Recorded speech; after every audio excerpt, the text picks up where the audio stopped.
Meanwhile, a certain fisherman, Big John, sees the mermaid from afar, but he thinks it's a big fish and begins tracking so he can capture it. Seeing that she was being followed by John's boat, the mermaid tries to hide, but the fisherman won't give up, so she leaves Cody on a young couple's boat to avoid being captured. As she leaves, she lures John the fisherman away, and seeing that the fish he had been chasing was a mermaid, John becomes obsessed with finding mermaids. Years later, Cody is now the adopted child of Whit and Sharon Griffin, a couple that manages a boat tour, and he helps his parents in their business. In school, he establishes himself as a quick swimmer on his school's swim team, and has a girlfriend, Sam, much to the envy of his swimming rival and friend, Sean. With a big swimming competition coming up in school, Cody is under a lot of pressure, and to add to his problems, he's failing biology in class. To his disappointment, he gets partnered with the class nerd, Jess, who proudly calls himself an expert in marine biology. After class, Jess tries to speak with Cody on their biology project, but he's all about his 13th birthday the next day, and tells Jess to come if he wants. On his 13th birthday, Cody leaves the party outside to go drink some water, and Sam sneaks in to join him. She gives him a birthday present, which is a picture of her, and tries to kiss him, but Cody accidentally jolts her with an electric shock as their lips touch. Serves her right for bringing such a present.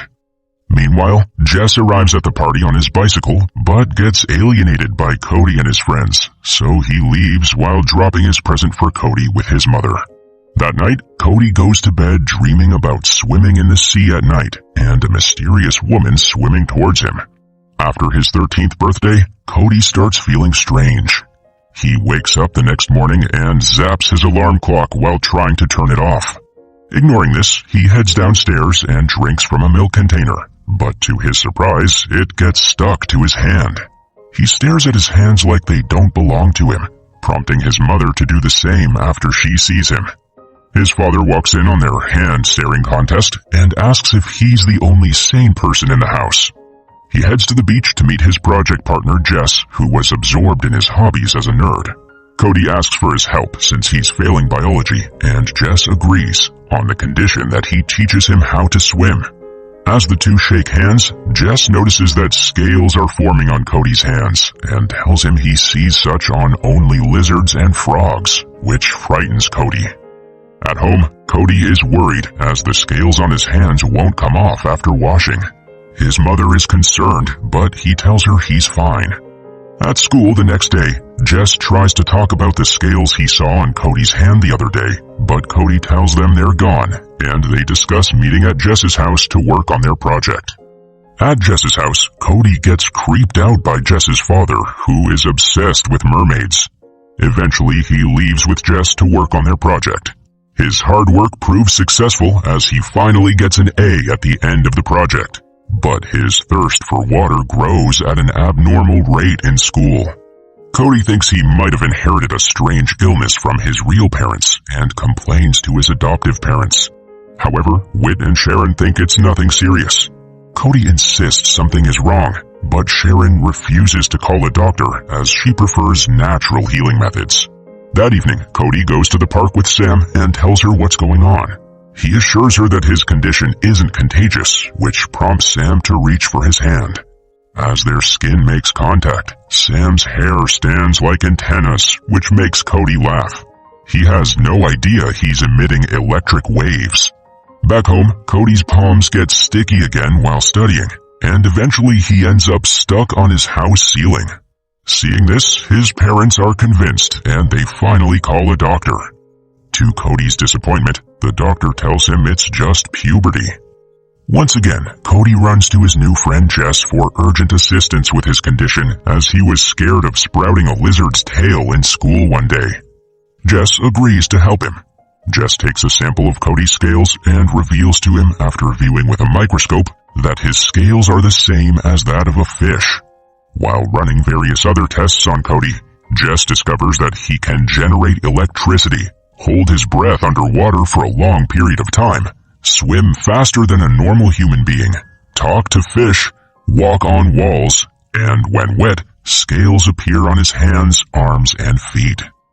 Jess tells Cody that he's turning into a merman, but Cody thinks he's being ridiculous because not even Aquaman walks on walls or shoots electricity from his fingers. Suddenly, he realizes that his real parents may have an answer to his problems. Cody returns home and questions his parents about his real parents, as he believes that they're key in finding out the cause of his problems. But they still think he's just going through puberty like the doctor said. He gets his hands wet and shows them the scales so they know it's serious. This makes Whit and Sharon narrate how they found him on their boat and adopted him. After Cody explains everything about his body changes, they advise him to avoid water at all costs, and that involves not taking part in their school final swimming competition, which is the championship. The next day, Cody overhears his parents as they worry that he'll turn into a government lab rat if he gets discovered. So he runs out to swim in the sea to clear his head. After swimming, he realizes he has grown jagged fins along his arms, which he manages to hide from his girlfriend Sam by placing his arms in the sand. Sam thinks he's acting weird and eventually leaves him alone. In spite of the risks involved, Cody takes part in the swimming championship, and not only wins and beats his teammate Sean, but he also breaks the state speed record. However, his scales and arm fins have reappeared in the swimming pool, which makes him cause a power surge to create a diversion so he can flee. Sean sees the scales on his hands and believes that Cody cheated, so he follows the fleeing Cody into the locker room. Cody manages to avoid him by sticking to the ceiling like Spider-Man, but Sean is still determined to find out how Cody cheated. Cody safely makes it out of school and goes home with his parents, who came rushing over after they realized he was not in his room. Back at home, they try to dry Cody up so the fins and scales can disappear, but to their shock, they are lasting longer now. His parents are very worried that his condition was seen by everyone at the competition, but Cody tries to calm them down by claiming that he was discreet and no one saw. However, Jess shows up and tells them he saw everything that happened, and people are talking about Cody running off after winning the race and breaking the state speed record. Sam arrives a few minutes later, but drops like a bag of chips at the sight of the scales on Cody's arms. When she finally wakes up, she's freaked out, and Cody telling her he was turning into a merman makes her freak out even more. So she runs away like something out of a horror movie. The next day at school, Cody gets into a fight with Sean, who accuses him of cheating during the championship, and not even Sam is taking his side. He complains to Jess that he's losing his friends, and calls him a good person for not also abandoning him, and the two share a friendly hug. That night, Cody takes a swim and meets his real mother just like in his dreams. However, Big John, the obsessed fisherman, spots them and breaks up the beautiful union, forcing the two to run in opposite directions. The next day, Cody calls on Sam once again, assuring her that he's the same guy and she shouldn't be afraid, while also requesting that they meet at their favorite spot at the beach. Sam meets up with Cody at the beach as requested. She apologizes and they kiss. Then, Cody walks into the water with her telling her that there's something he wants to show her. While holding Sam's hand, Cody's mermaid mother soon shows up. However, Cody suddenly gasps in pain and falls back to the shore. Writhing on the ground, he tells a worried Samantha to go and get his parents. With Sam gone, Cody is shocked to see his left foot has transformed into a flipper and scales have grown on his leg. He is halfway into becoming a full fish. Thinking that Sam is back, Cody is surprised when someone else is there and covers his face with a blanket. Jess runs down to where Cody was, but finds out he's gone. Then he sees his father's boat and panics because he knows how his father is obsessed with mermaids and he had seen Cody's arms at the swimming competition. On the deck of Big John's boat, Cody is drying out and scratching his scales and pleading to get back into the water. But Big John throws seawater on him instead.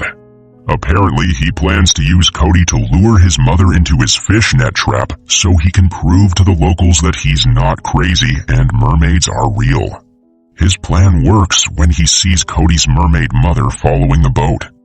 Jess comes on board the boat and takes off the blanket covering Cody, revealing his legs, which have both transformed into fins. Cody asks him to help throw him into the water, but seeing his mother so close to the boat, they both warn her to run as they are aware of Big John's plans to capture her. Unfortunately, it's too late and she gets trapped by the fishing net. Cody asks Jess to help rescue his mom, so he quickly grabs a knife and jumps into the water to cut the net. He frees the mermaid, but his leg gets caught in the net, pulling him under. To the dismay of Big John, he hears his son cry for help. He jumps in to save him, but he can't find Jess, who has passed out. Cody jumps in and saves Jess, bringing him to the dock where his father, Cody's parents, and Sam are. With Sharon pumping Jess's stomach, Sam performs CPR, but all their attempts are unsuccessful until Cody decides to zap Jess's heart with his electric fingers, which successfully make Jess regain consciousness. Cody's mermaid mother returns and watches him and his adoptive family from afar. He tells his parents that his real mother wants him to go with him because she's the only one who can help him with all the changes happening to his body. Sharon is unable to let him go as she's too emotionally attached, but Cody explains to her that he is not only her son, he is more than that, showing his fins that he is almost a full merman. Telepathically, the mermaid promises Sharon that she will return Cody back before school resumes, and so Cody's parents allow him to go. Jess requests that Cody return with stories about the merfolks, as he and his dad would love to hear about it, and Sam makes Cody promise not to date any female mermaids. After saying their goodbyes, Cody reunites with his mother and he fully transforms into a merman, after which they both swim off into a life deep below the sea.